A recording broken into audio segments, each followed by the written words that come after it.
Hey guys, this is Frozen Things Studios here, and welcome back to another movie review. And for today's movie review, it's going to be on the long-awaited, 30 years of waiting, the sequel to the highest-grossing movie of all time, Avatar: The Way of Water. So, Avatar: The Way of Water is a sequel to the first Avatar movie, Avatar, which is the highest-grossing movie of all time, and is directed once again by James Cameron. And tells the story of there's a lot of plot here to say about.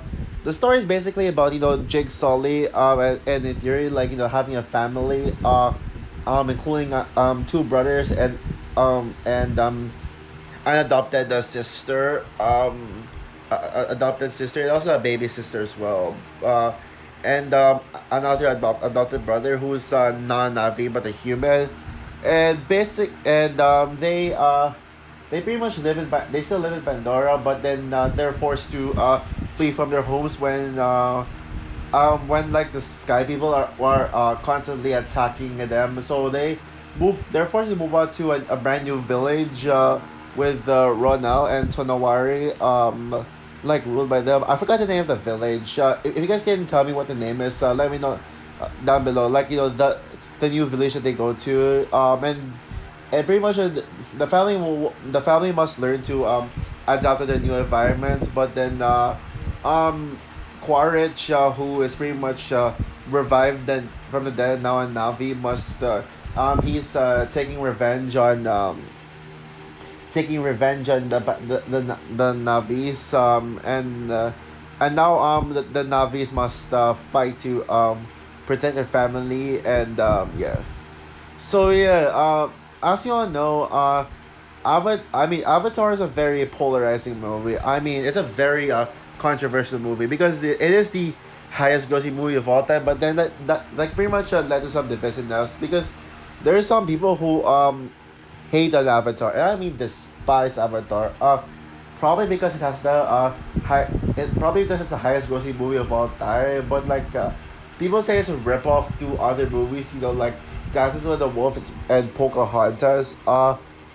Okay, well, first of all, I'm sure Avatar is way better than both movies I mentioned. Both movies that people claim are as quote unquote rip off. Pocahontas is not even well received, and honestly, I'm starting to have the second thoughts with Pocahontas. I mean, I used to love and defend Pocahontas, but now honestly, I think I'm having second thoughts in it. I don't think it's like I don't know if it's really an underrated masterpiece. I have to like rewatch it and see. But no way it's like better than Avatar. I mean, how can you call Avatar a Pocahontas ripoff if Pocahontas isn't even that good? Well, said by most people. And that's with the Wolves. Nah, I'm not interested in that film. Honestly, sorry guys. But if there's one thing we can all agree about Avatar, well, say what you want about story and characters, but Avatar literally changed the changed film. I mean, James Cameron. This is like pretty much his James Cameron is pretty much one of the greatest directors of all time. He literally changed cinema. I mean, he knows how to make a blockbuster, and he's pretty much a game changer. He did with Terminator 2 with some of the best action ever put to film. He did with Titanic with which is one of the most iconic films to this day. And then now we have Avatar, which Avatar changed the visuals forever. Avatar presents something that we've never seen before, and that is like its visual style. I mean, Avatar literally has the single greatest visual ever put to film. Period. I mean, you can like say what you want about it, but if you're gonna say that the visuals are bad, then you're obviously lying. I mean, I think the visuals are impossible to hate. I mean, there's no way anyone can dislike the visuals. I mean, it is just stunning. And I'm glad that Avatar got the a Best Picture nomination, and it's not a straight rip off. I mean, because because it has locals and stuff, and it's about saving the forest. I mean, yeah, I mean it's similar, but that does I usually like movies being similar to one another. That doesn't mean it's bad in my book. I mean, yeah. So yeah, I still defend Avatar, even if it's not my favorite movie. 2009. It goes to Inglorious Bastards, but Avatar is a close second of that year. Yeah, and I've been reviewing all of James Cameron's movies leading up to this one moment, this one movie event right here. And I saw today, man, what a long day. I mean, I had a Christmas party in the morning, and then following up the Christmas party is, well, watching Avatar: Way of Water. And although yes, I did react to Spider-Man Across the Spider-Verse, sure, but that was just how do I say this?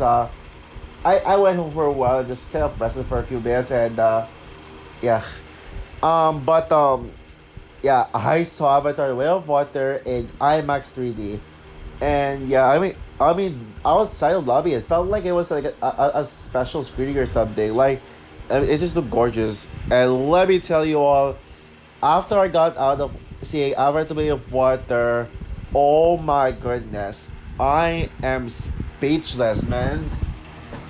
I mean, first of all, I knew this was gonna be a masterpiece from the start. I mean, 13 years in the making, like, and I know people like, it's too long. I mean, how come you are complaining that Avatar: Way of Water was too long from the first? Yet that people think that people are fine with Pixar sequels. Like, taking like a lot of years to make. I mean, movies take time. I mean, yeah, I mean, but yeah, Avatar: The Way of Water, man. Yes, I knew it was gonna be a masterpiece, but like, I thought that Black Panther: Wakanda Forever was already the best movie of the year for me.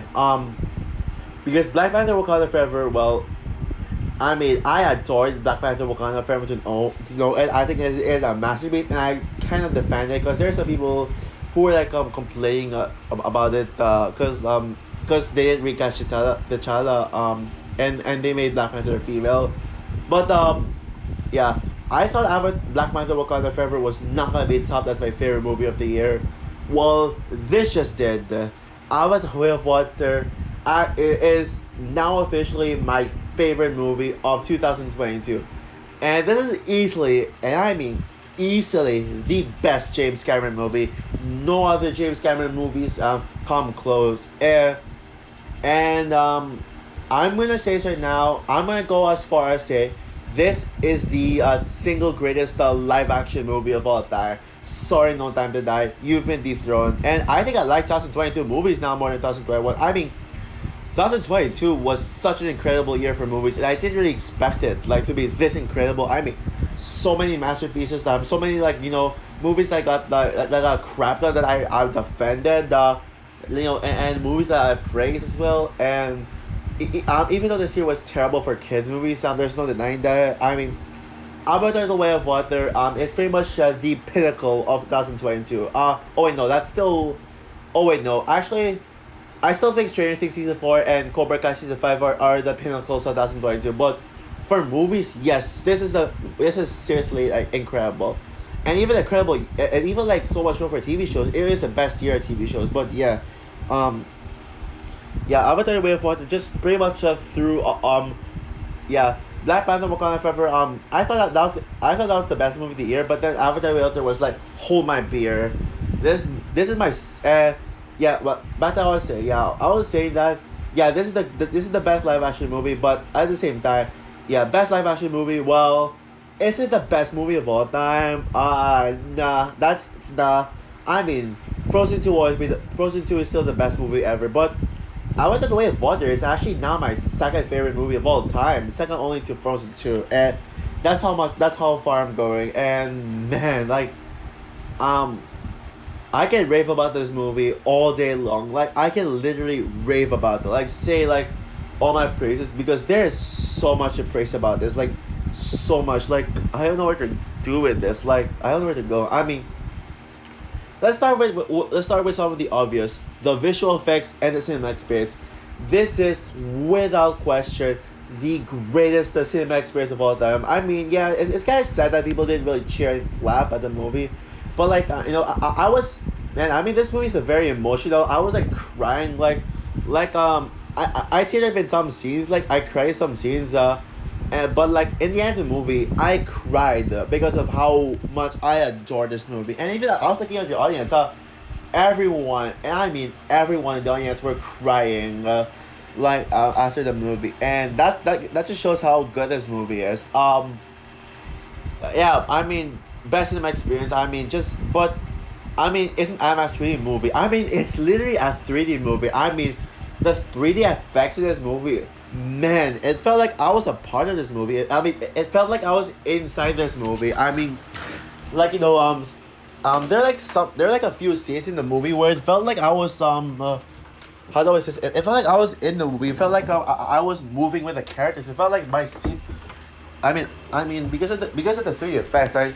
Yeah, like I said, it felt like I was moving with the characters. Each time I moved, there's a scene. There were like certain scenes where the camera is like going upside down, like, and I literally felt like I was going upside down too. I mean, that's pretty much the effect of 3D. I mean, so much so like 4D, which 4D is my personal favorite cinema format. It really makes you feel like you're in the movie. I mean, your chairs may not be moving, but your body, with your eyes, and your, I mean, not really the body, just the eyes and the head, feels like you're actually moving with the characters because of the 3D effects. Like, and man, the visuals, like what, man, yeah, James Cameron has done it again twice. This has the best visual effect ever put to film. Period. I mean, yeah, the visual effects in this movie are beyond stunning times two. If the first movie isn't stunning enough, this one literally takes the cake. Because, man, I mean, every single visuals in this, from the world design to the Navi design to the animal design to every single tiny detail, every single minute detail, like what Homelander would say, every single minute detail, just perfect. Not a single CGI is overused. It's not overused. It's not overdone. I mean, it does have the right balance, and yeah. Now I know people will. I know everyone agrees that Avatar: The Way of Water has the best visuals ever put to film, but I mean, people think, people still say that this movie is just James Cameron flexing his visuals and putting visuals over quality. Yeah, a lot of people like seem to complain about the story and characters, but they just hate this movie just because they hate the first one. But thankfully, this movie has a lot of positive reviews from the more trustworthy critics. Despite an 83% Rotten Tomatoes, like pretty much the reviews are on par with the first movie. But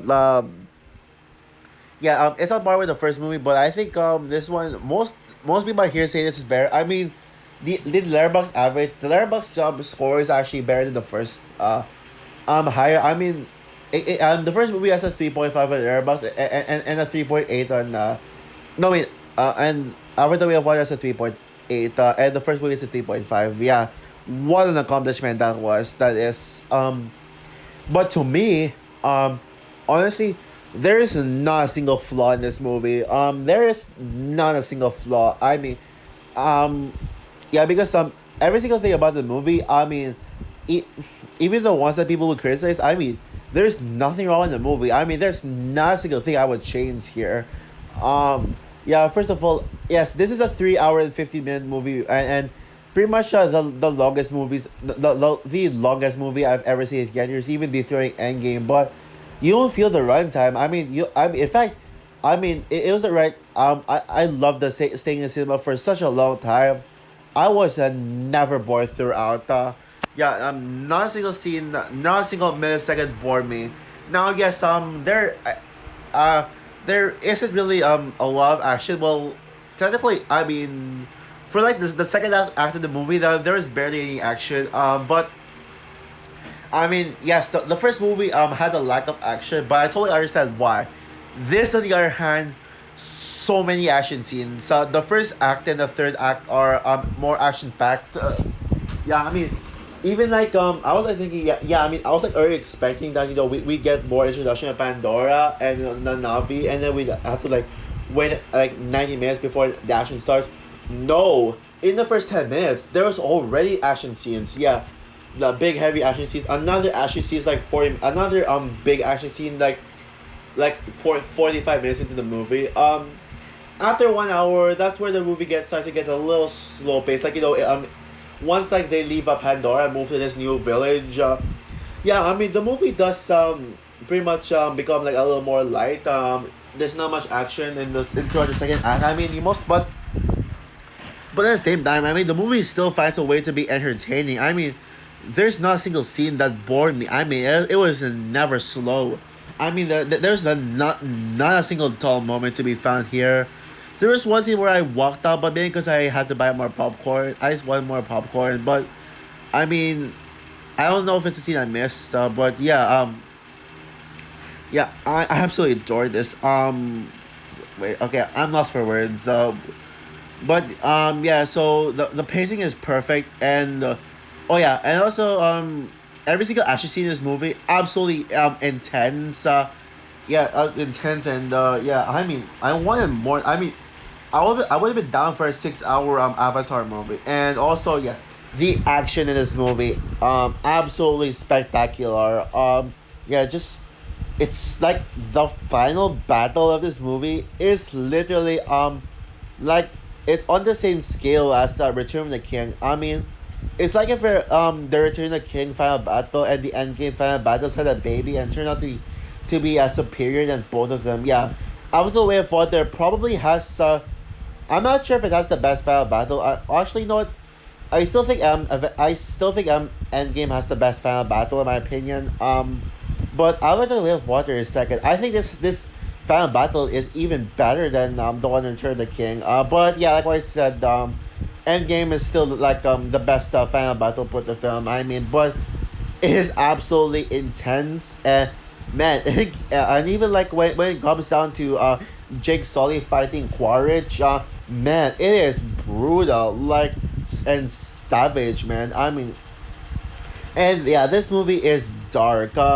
I'm not gonna spoil anything. Don't worry, guys. I'm not gonna spoil anything. But there's a scene where like a character dies in the movie. I'm not gonna say who. I can't do that because spoilers. But maybe you could have maybe some of you could have like knew a character would die.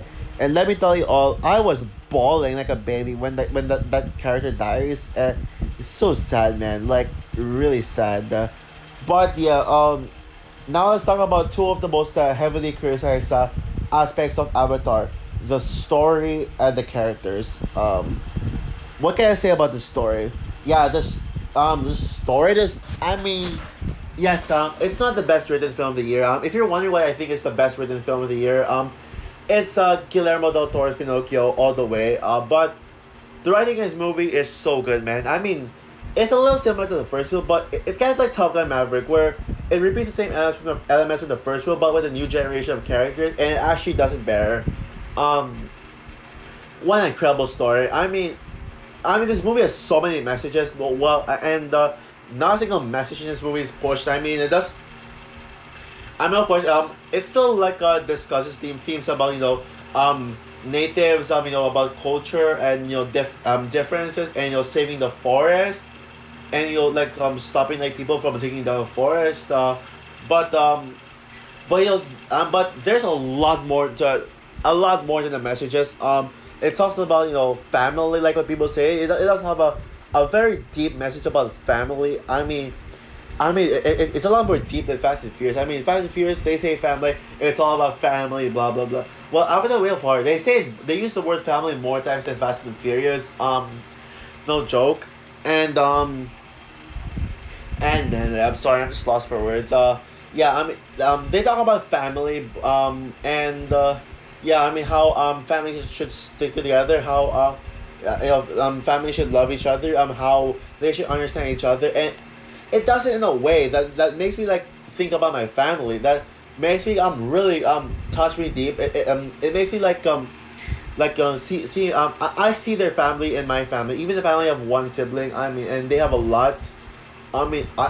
This movie literally made me rethink my family. And this movie also talks about prejudice as well. Like because we see like the Navis meeting another kind of Navi, well, but that who are like the blue and are real aliens, and then pretty much the new Navi, the new characters, pretty much like they see the Navis, the dark blue Navis. I'm sure you know who I'm referring to. They see them as freaks because they're different. Like they have different hands, and they're not the same as theirs. So, they immediately get crapped on. I mean, the kids get bullied by like like the sons of the chief, because the sons, the kids, the ones bullying, they show prejudice. They show real prejudice. So yeah, I'm surprised that no one, not a single movie reviewer has pointed out that that the movie does tackle um I mean, yeah, tackles prejudice as well. And yeah, so that's pretty much what I got from the movie.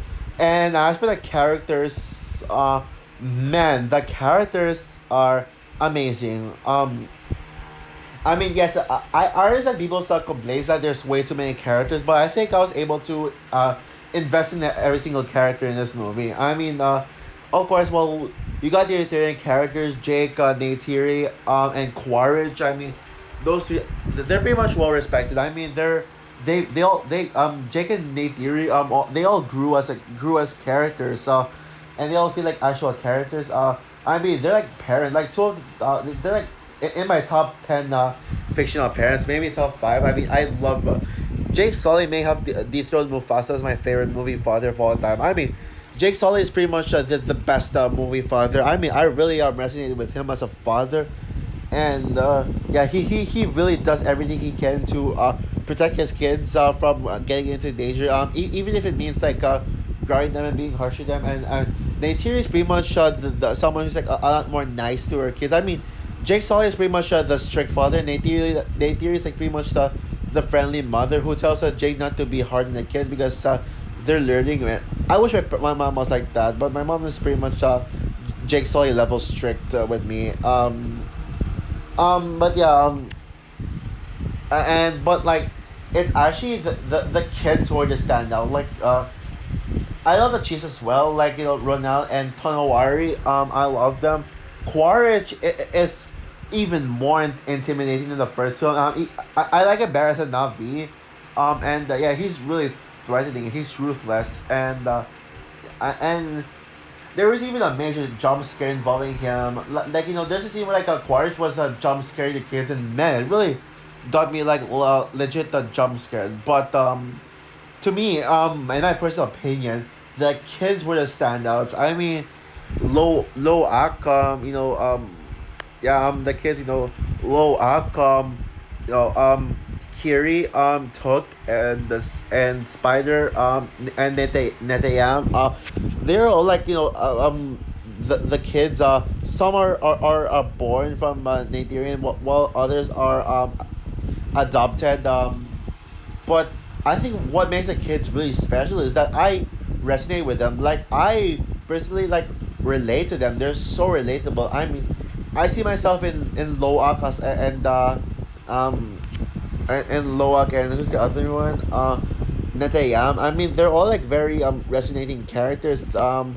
Loak is pretty much like someone who just wants to be alone all the time, and real like he gets so frustrated. He's the one who's always like getting into trouble, and now that's technically me. I mean, if you know, it's hard to explain, but if you know what Loak does in the movie, that's pretty much I totally relate to those. A lot of it.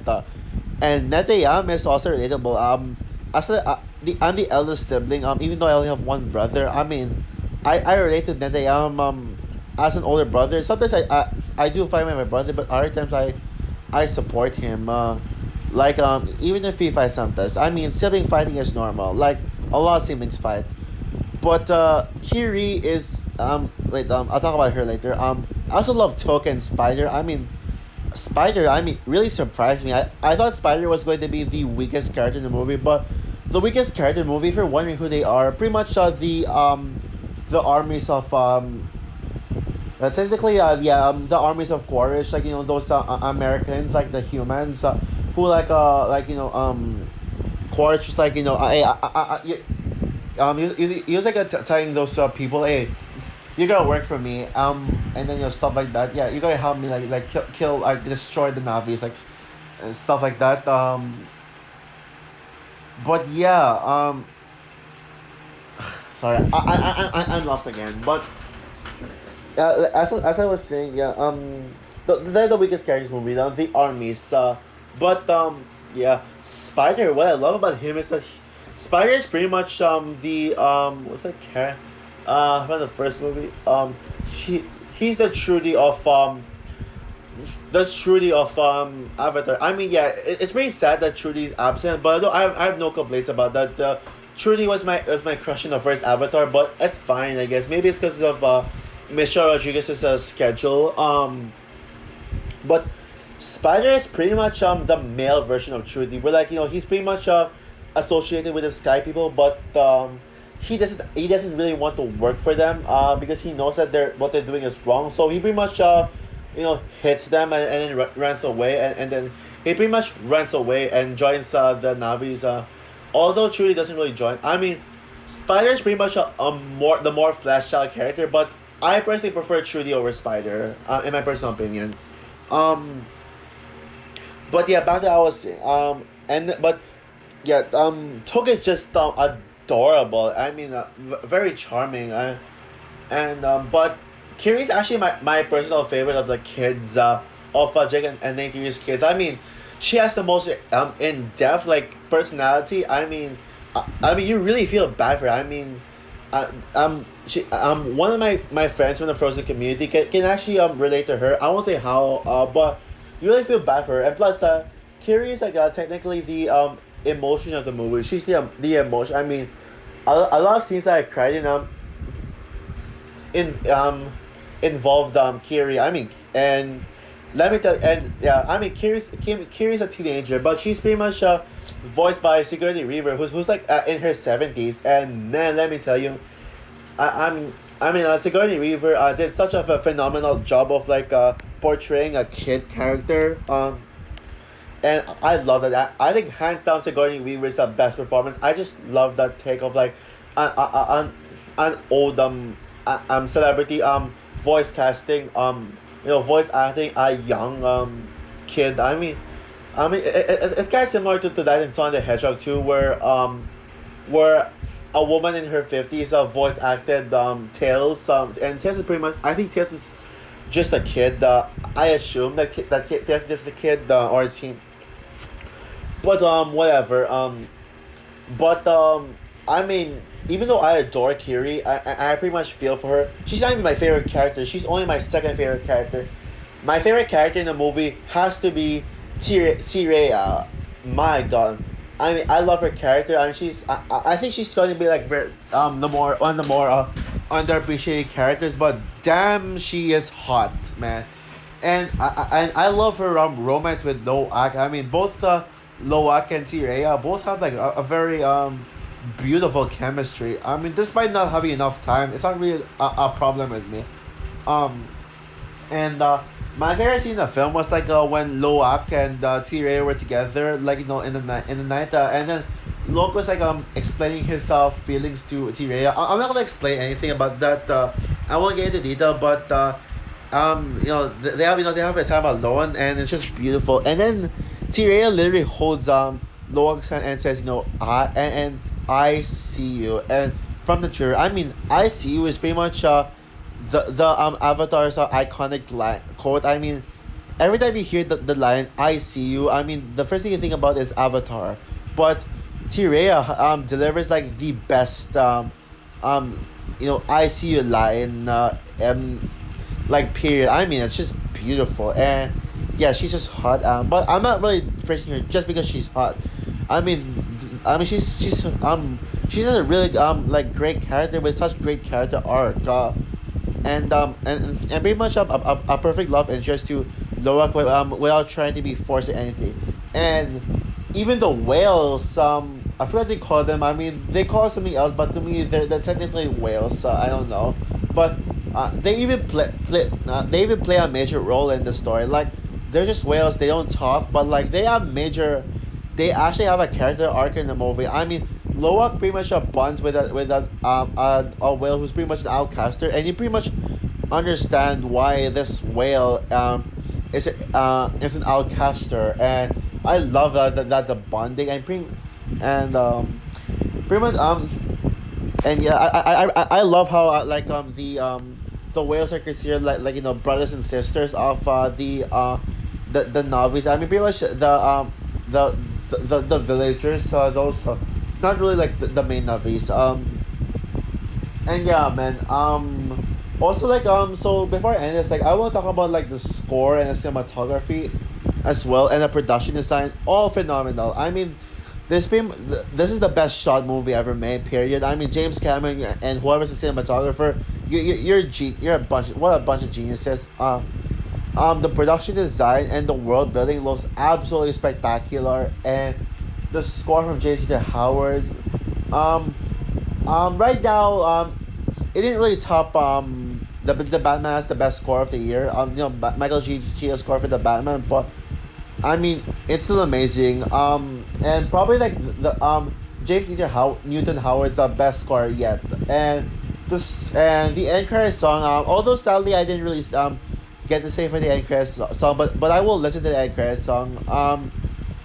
Yeah, the end credit song. The only thing that I didn't really like about the first one that much, I was not really a big fan of the ICU song. I mean, I can't really remember. I don't remember that much of that song, but this new song, I pretty much it's a lot more memorable. But I just need to listen to it a few times. It's a lot more catchy. So yeah. So overall, Avatar: The Way of Water is a phenomenal movie. It is a masterpiece in every single way possible. This movie is everything. And I cannot stop thinking about it. I mean, pretty much when I went out of the movie, I mean, all I could think about is Avatar: The Way of Water. I literally felt like I was like, my brain was asleep. I mean, I was like, I was like, what on earth am I doing? I mean, I just. I mean, I was like, it was like dinner time when it came out, and I couldn't really order my food. I was like sitting in a restaurant, and I couldn't really order because I was like, I mean, I was thinking of nothing but Avatar. That's how it really meant to me. It meant a lot to me, and this movie means so much to me. I didn't think I was gonna love it as much as I did. I didn't think that this was gonna top Black Panther: Wakanda Forever as the best movie of the year, but somehow this is truly the best movie of the year. Even if I like I already said, Stranger Things season 4 and Cobra Kai season 5 are my two favorite pieces of media of the year. No competition. But this being the second best movie of the year behind Avatar, I mean no, second best movie of all time behind Frozen 2, and the best and movie of the decade. Something I wouldn't expect. Avatar may go down as the best franchise, or at least one of the best. We shall see Avatar 3 to 5, but I think this could I doubt Avatar 3 to 5 could top this because I mean 13 years in the making, and pretty much the other Avatar sequels are like 2 years in the making, so I don't think they'll top this one. But yeah, I mean this movie just, I don't know, man, it's just amazing, and it's just super emotional, and I mean this, I'm definitely going to rewatch this movie again like soon. So with that said, yeah, Avatar: The Way of Water absolutely gets an infinity out of 10. This is pretty much the Frozen 2 of live action. Yes, I repeat, this is the Frozen 2 of live action movie. So that's all for my review of Avatar: The Way of Water. I mean, I went into so much detail, like everything I had to say about this movie, and yeah, so yeah, um, I know like most of you guys haven't seen the movie yet because this movie came out in my area today. Like today is pretty much the opening day of Avatar: The Way of Water here in my country, and it still comes on Friday. So yeah, um, so yeah, are you hyped for Avatar: The Way of Water? Do you think that you'll agree with my opinion? Do you think you'll agree that this is the best movie of the year? Do you predict that this will be the best movie of the year? After you see it, comment down below, like, subscribe, hit the notification bell, and stay tuned for my James Cameron ranking. Stay tuned for my and stay tuned for my Golden Globes 2023 nomination, and stay tuned for my next Q&A live stream as well. It's gonna be my last Q&A live stream of this year. So yeah, bye guys.